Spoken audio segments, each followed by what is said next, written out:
Emma एक नन्ही सी बच्ची थी। बाकी बच्चों को खेलकूद पसंद था, मगर एम्मा को पुराने पुर्जे, तारे और रोबोट बनाने का शौक था। उसका कमरा छोटे छोटे औजारों, बैटरियों और रंग बिरंगे पुर्जों से भरा रहता। एक शाम जब वो जंगल के किनारे खेल रही थी, उसकी नजर एक अजीब मंजर पर पड़ी। एक लोमड़ी जमीन पर गिरी हुई थी, लेकिन ये आम लोमड़ी नहीं थी, ये एक रोबोट थी। उसका आधा जिस्म टूटा हुआ था और आंखों से मदम नीली रोशनी झलक रही थी। एम्मा दौड़कर उसके पास गई। ओ, तुम्हें कुछ हुआ है? फिक्र ना करो, मैं तुम्हें ठीक करूंगी। वो रोबोट फॉक्स को अपने घर ले गई। उस रात एम्मा ने आराम नहीं किया। उसने स्क्रू कसे, तारें बदली, रोबोट फॉक्स को अपने कंप्यूटर के साथ जोड़कर उसके सॉफ्टवेयर पर काम किया और फिर रोबोट फॉक्स की आंखें तेजी से जल उठी। फॉक्स अचानक सीधा बैठ गया और मुस्कुराते हुए बोला, शुक्रिया एम्मा, तुमने मुझे नई जिंदगी दी। अब हम मिलकर दुनिया बदल सकते हैं। एम्मा खुशी से उछल पड़ी। उस दिन से दोनों बेहतरीन दोस्त बन गए और फिर उन्होंने जबरदस्त इजादात बनानी शुरू की।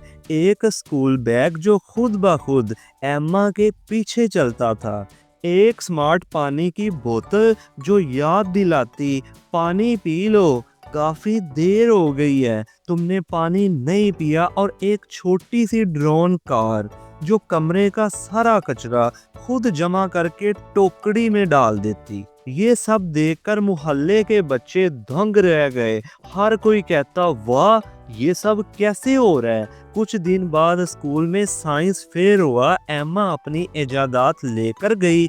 सब ने तालियां बजाईं और उसकी तारीफ की, लेकिन एक बच्चा ज़ैन हसद से भर गया। उसने सोचा, अगर ये रोबोट फॉक्स मेरे पास आ जाए तो सारी शोहरत मेरी होगी। उस रात जब सब सो रहे थे, ज़ैन छुप कर एम्मा के घर गया। उसने रोबोट फॉक्स को उठाने की कोशिश की। फॉक्स डरकर पीछे हट गया। उसी वक्त फॉक्स बोला, ज़ैन, याद रखो, असल जादू मशीनों में नहीं, दिल की नीयत में है।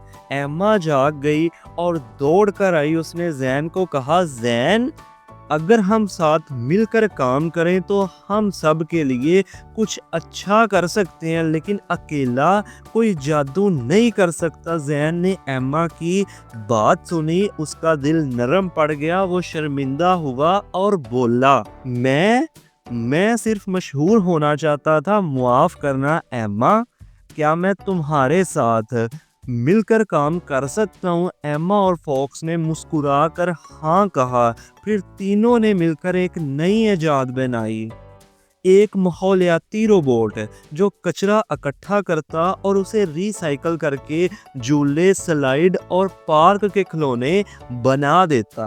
जल्द ही पूरा स्कूल और मोहल्ला खुशी से झूम उठा। बच्चे पार्क में हंसी खुशी खेलने लगे। एम्मा और रोबोट फॉक्स सबके हीरो बन गए। एम्मा ने मुस्कुरा कर कहा, सबसे बड़ी ऐजाद ये नहीं कि हम क्या मशीनें बनाते हैं, बल्कि ये है कि हम इल्म और खुशी दूसरों के साथ बांटते हैं।